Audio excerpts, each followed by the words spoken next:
Hello and welcome to Ghaziabad television. You're watching The Big Picture with me, Frank Pereira. With an aim of eliminating human entry into septic tanks and drains for cleaning, the Ministry of Housing and Urban Affairs has launched a technology challenge seeking suitable solutions from individuals and NGOs. According to the ministry, the initiative is in line with the vision of Prime Minister Narendra Modi, who recently expressed a desire for a challenge to promote latest technologies to avoid human intervention in cleaning of sewers and septic tanks in the country. Housing and Urban Affairs Minister Hardeep Singh Puri has asked ministry officials to work out modalities of the challenge. The ministry said that identification of technological as well as business innovations are among the objectives that have been flagged. Meanwhile, 3 labourers died cleaning a sewage treatment plant in Loni, Ghaziabad on Sunday. The deaths were allegedly caused by poisonous gas in the plant. So how many more lives will it take for us to do something about the issue? That's what we're going to discuss on this edition of The Big Picture. Joining me on the program today are Ghaziabad Wilson, National Convener, Safai Karamchari Andolan; Sudhir Krishna, former Union Secretary, Urban Development; Dr. P.S.N. Rao, Director, School of Planning and Architecture; and we are also joined on Skype by Arun George, co-founder, Gen Robotic Innovations Private Limited. Thank you to all my guests for joining me on this edition of The Big Picture. Ghaziabad Wilson, I'd like to start with you. First, let's try and understand and put into perspective what is manual scavenging and what is the magnitude of the problem. See, the problem of the dry latrine cleaning is still continuing in the country. That is, we have not addressed. Then second is, there is a sewage system and there is a septic tank. And after the Swachh Bharat, we have constructed the more toilet and the septic tanks are also many.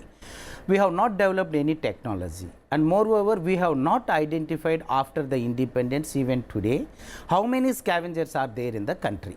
The problem remains the same, and every time you do the survey, or maybe the census of India, socio-economic cost census, or the statutory towns survey, and the survey after survey, new survey, again repeatedly some more survey, but we never actually identified the people who are cleaning the human excreta.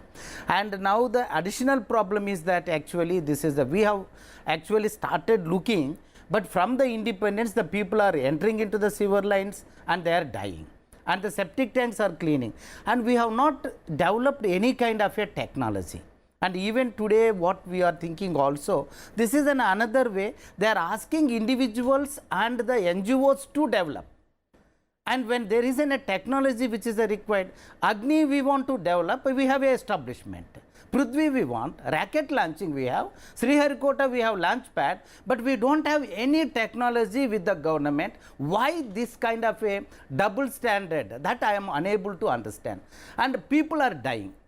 And we have submitted memorandum after memorandum, complaint after complaint to all the statutory bodies and the ministries and everybody.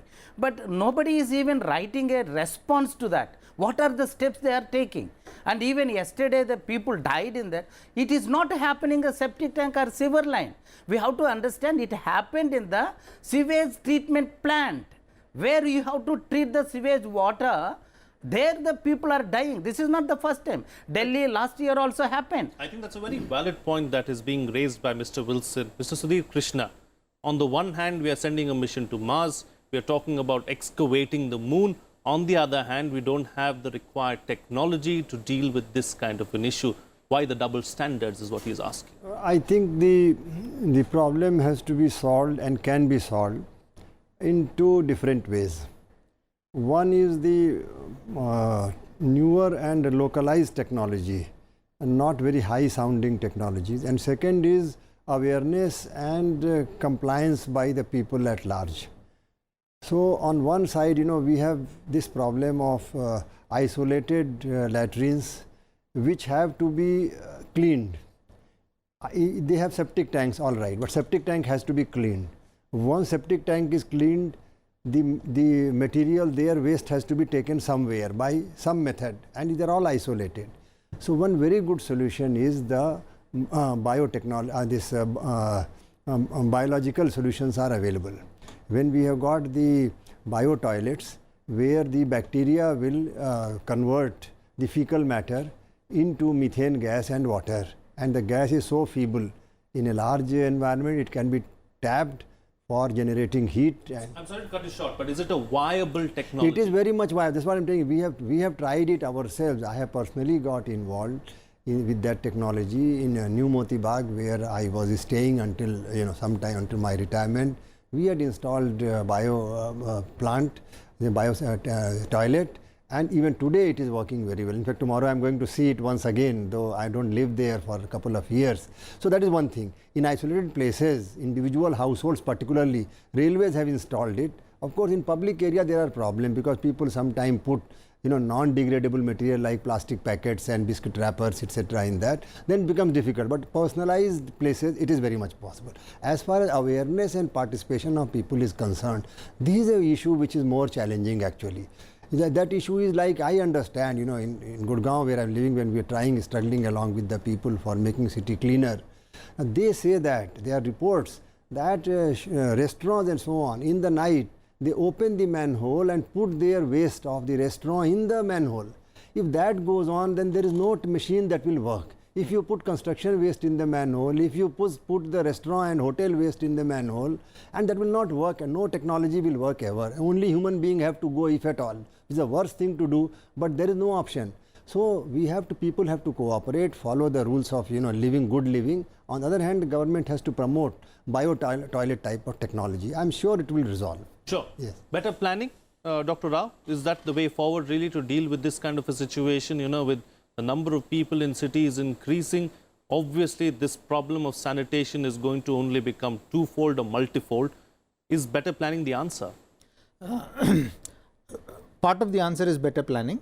And when we talk about better planning, what exactly is planning? Because planning has to be seen in a much larger perspective. You have approximately about 8,000 urban areas in this country, and you have about 6 lakh odd villages. The problem today is more perceptible. The accidents are happening more in the urban areas. So even in these urban areas, you will find that not all cities have sewer systems. And even those cities who have sewer systems, only small parts of the city are covered by sewer systems. Large parts of the city don't have sewer systems at all. And even if you have sewer systems, the sewers are clogged and you don't have the machinery to clean. It's not that technology is not available. You have high-end technology. You also have a technology in terms of the organic farming and sewage farming and so on and so forth. There are various kinds of plant species into which you can let the sewage go, and then sewage can be treated. It's not that technology is not available. But the thing is that if you look at urban areas, you have very large number of, if you go to any metropolitan city, you will find almost 30 to 40% people live in the slum areas. And these slum areas, people are, obviously they are not covered with a sewer system. And therefore, there you have various kinds of methods of defecation. Quite often people are defecating in the open. So there are so many issues. So planning is not just area level land use planning with a sewer system, but you have several other issues involved, and therefore you need to take a much larger comprehensive view about it. There are very few cities where you have adequate technology available where you can unclog the clogged sewers using machinery. So therefore we are dependent upon the manual scavenging.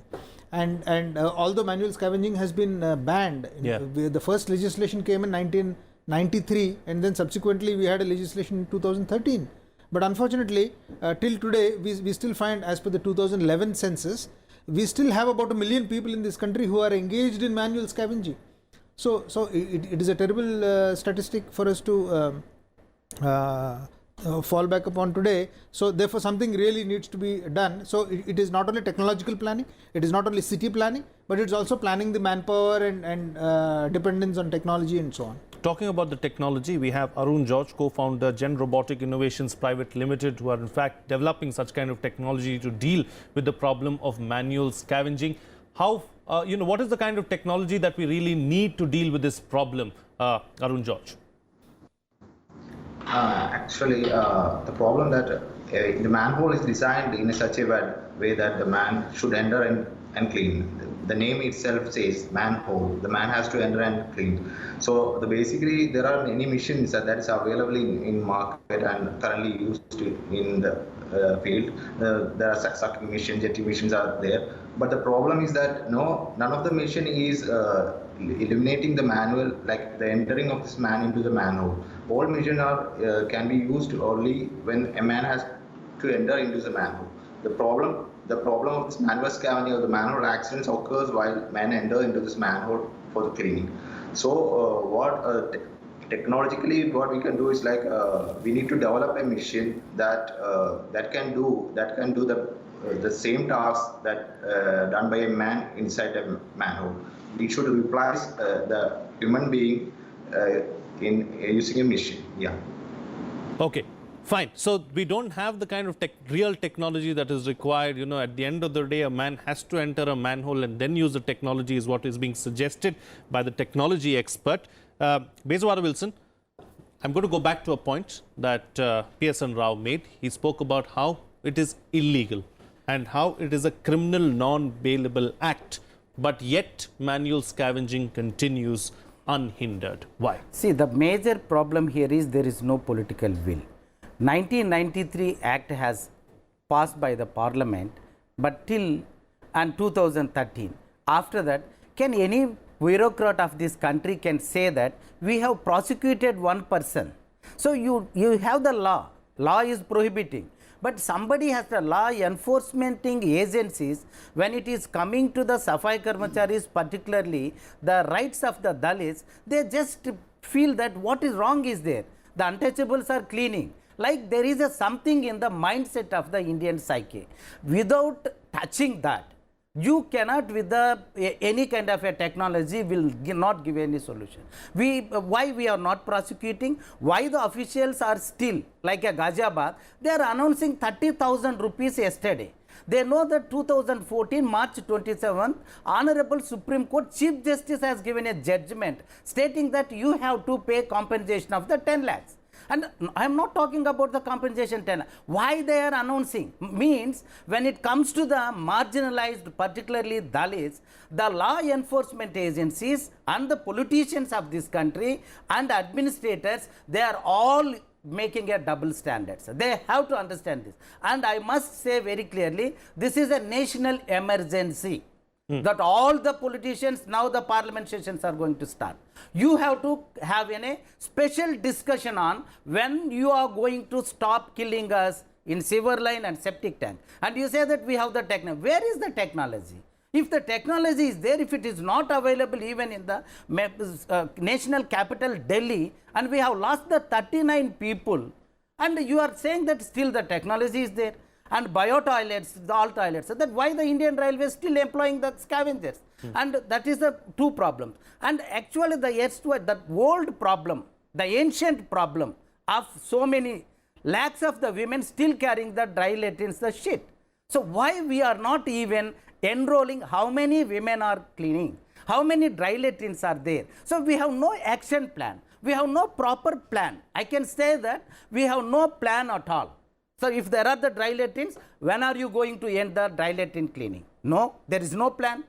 And if there is a septic tanks, why are you constructing new septic tanks when you have no capacity to clean the existing septic tanks? So you have no technology. Then sewage system, you have no proper sewage system. He said very clearly, covering any one city.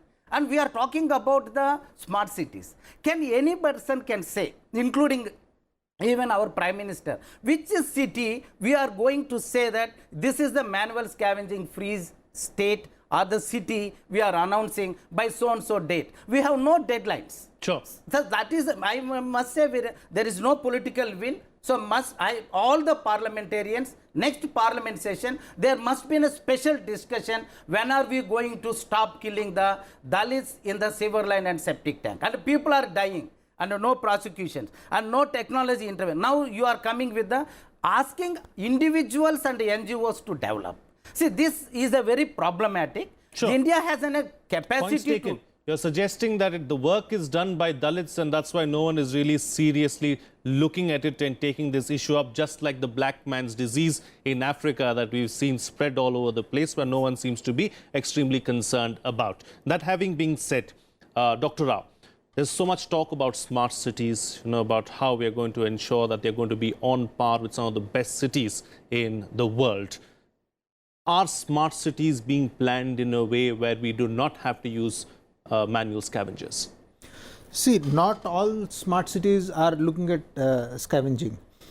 Smart cities is a program where there is a lot of freedom given to the concerned city stakeholders, and it is for them to decide whether they're going to work on a total city area or a part of the city, and what are the components that they want to put in that city in order to make it smart.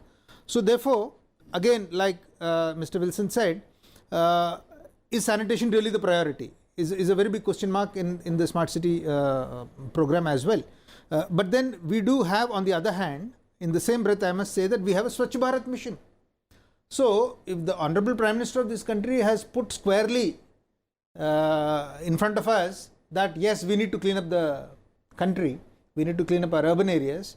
He's also spoken about a very ambitious plan of making India scavenger free by 2019. Is that doable? Exactly. So the question is it doable? And then are we doing enough? Merely constructing more and more toilets is, I think, just not going to be sufficient, because okay, you can construct more number of toilets. You must ensure that people use those toilets in the first place, because after constructing the toilet, if a person has to use the toilet, then there has to be water. In many places, you will find that there is a toilet, but there is no water. So therefore, many people don't use the toilets. Yes, a lot is being done. You're putting jingles on the radio and all kinds of promotional activities, because old habits die hard. And even if you are able to convert people who are defecating in the open to using these toilets, where does all this material go ultimately? Because this material has to go somewhere. Okay, you have a two-pit system, you have a septic tank system, whatever is that, over a period of time that's going to be filled up. And then that again, a manual scavenger will probably come, and then he will have to clean it and remove that material. And where is he going to throw it? Is he going to carry it on his head like it is being done in so many places? So the statistics already say that we still have about 1 million people who are engaged in this. So rehabilitation of the manual scavengers, that is a big thing. So I think in my opinion, the Swachh Bharat mission is a very good mission, no doubt, but the contours of this particular mission needs to be expanded, and they have to include several other things, not just only constructing more number of toilets, but then also looking at what technology you are using, where do you take that material, how do you treat that material, how do you dispose it off in a safe manner, and then ultimately at the end of the day, you will have some workers, you will have some manual, because it's not just the gun, but the man behind the gun who is important. So what safety standards you need to have for the manual scavengers? See, all this will happen over a period of time. You can't wish it away overnight. So in the meantime, at least, can you give some safety equipment to these manual scavengers? Are you giving them proper equipments? Are you giving them gloves? Are you giving them boots? Are you giving them some oxygen masks? Are you giving them suits and so on, like they do it in several parts of the world? See, globally technology is available.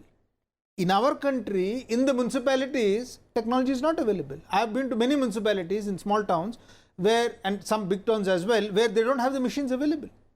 And in some places where you have the machines available, you don't have the people who know how to operate these machines properly. Sure. You know, so there are all these issues. Another aspect of it also, Mr. Sudhir Krishna, is the fact that most of this work is carried out by contractors. You know, it's not very organized. That too is a big problem, isn't it? Well, engagement of contractor is prevalent in almost all services, and in today's environment, when we are talking of PPP as the work mode, and government is not avoiding doing things directly as far as possible, so that is one side. But I take one point I want to take forward, that is the governance model, management model for the sewage systems. That's a very critical issue which has not been given enough attention. I don't think there is anything wrong in insisting that every household should have a toilet. I think it is something like should be a fundamental right that every household must have a toilet. It is indeed. But if I have a toilet, then how do I take connection somewhere when there is no sewage line? You know, the problem here is that municipalities are very weak. So therefore, every state and every big city has got a sewage board. You know, Delhi Jal Nigam or Uttar Pradesh Jal Nigam kind of thing. So like that. So, and those people do the sewage work. Municipalities don't undertake sewage work, either construction or maintenance. But these big agencies, the Nigams, they only do the trunk line. Giving household connection is left to the municipality. So there is a mismatch in the governance framework. So it is high time that municipalities are brought to fore, and they should be told that you shall give a permission for constructing a house only if there you are able to provide a sewage connection. That responsibility should come on the municipality. On the other hand, municipality should be empowered also, empowered with resources and financial resources and the authority financial resources and legal resources to take on that responsibility. Otherwise, we can't tell people that look here, you can't construct a dry latrine. So he says, what should I go to field in open field or again on roadside only? That is also not right. So therefore, a little reconstruct of the governance framework is very much called for. This one side, and second, I still believe that bio-toilets provide a great answer to our country. In our country, population is scattered. People live everywhere and everywhere. Unlike other countries where there is a concentration of population in limited places, then you find open stretches where nobody lives. But here you can't have drainage line everywhere and everywhere. Sure. So therefore, this is one solution which we have to pursue very seriously. Sure. Arun George, what is the kind of technology that you're working on to try and, bring about a change as far as this particular issue is concerned? And can this issue be addressed with the technology that you're developing? Yeah, we are developing a robotic machine that can do all these tasks for cleaning the manhole, which can be used for inspection and also the cleaning of this manhole. The technology has, the robotic unit has a robotic arm which will replace the work of a human being. The robotic arm will be collecting the waste, that is the solid waste, which cannot be collected by the current machines that is available. The basic problem is the solid waste in this sewer lines, which will be blockage. So the robotic machine can help to collect this waste. The robotic hand will be collecting, and also a bucket system is there which will collect waste and will brings out. So and also what we are doing, like we are also for this training the sewer workers also as part of the rehabilitation, as mentioned. We are also training the sewer workers to use this machine itself. So we don't want them to unemployed, and also we don't want them to be do a dangerous job. Rather, we want them to be safe in doing this job. So there's a dual purpose as far as this robotic arm is concerned, is what you're suggesting. But very quickly, Arun George, what is the viability of this robot itself? Can it replace the 1.3 million manual scavengers that we have out there? Yeah, our robot is designed for cleaning the manholes basically, and it has that technology to clean the manhole efficiently. We have tested the product in our research lab, and we launched our first product in Kerala, and now it is used in the Kerala Water Authority by Kerala Water Authority, and now the sewer workers in Trivandrum is using this robot to clean this manhole. So I am 100% sure that this mission will be replaced the human workers. Okay, that's a good thing then. That's a sign in the right direction, Bezawada Wilson, that if it's something that is doable, is something which has a dual-pronged strategy as well to employ the scavengers to build the robot itself. Yes, that is good. If they have become like a manufacturers of the robot, there is no doubt. Even in the Bangalore, some group has went to the HMWSSB, Hyderabad Metro Water, and they developed a robot. It is called the Sewer Croc or something, Ajanta technology. There are the individuals, one at IIT, Chennai, Mumbai, they are also developing. Then why the government is not scaling up whatever is available? Because the amount of the problem is so huge. The effort is very limited. And I must appreciate and acknowledge, and I must really say thanks to the person who is developed. I am not saying that is low, but that is not sufficient for the country where we have the almost like a 7,000s of the kilometers sewer line. How we can just think about just a proper, without the planning we can. And second is the rehabilitation. Sure. So when it comes to the human rehabilitation of the scavengers, the government is still thinking of the loans. They don't even think that we can compensate. We can give the compensation to the people who clean the human excreta in this country past many generations. So no, there is no reparation. There is no any kind of a package to the people who are cleaning. Sure. And without covering sanitation chain, without the rehabilitation, you cannot complete any kind of a Swachh Bharat. Okay, I've got 1 minute left on the program, so very brief closing comments from both my guests here in the studio. Dr. Rao, what should be done in the short term, immediately? See, in the short term, I think you need to have a plan in place, first of all. A plan like we are not talking about 2022 or whatever. So you have a plan period, and then you can't immediately do away with the manual scavengers. So I believe that first of all, safety of manual scavengers is first and foremost important, because lives are going there. So you can't allow people to die. So therefore, safety equipment. Okay, safety is what you're stressing on. Yeah. Mr. Krishna, in the long term, what needs to be done? The municipalities must be brought to fore. They must be empowered and made responsible to eradicate manual scavenging. Government of India and state government should only play supporting role and not the leader's role. Leadership must be given to municipalities. Okay, all right. On that note, then we'll call it a wrap on this edition of The Big Picture. Thank you to all my guests for joining me on the program and putting things into perspective for us. That's it from me. See you again next time.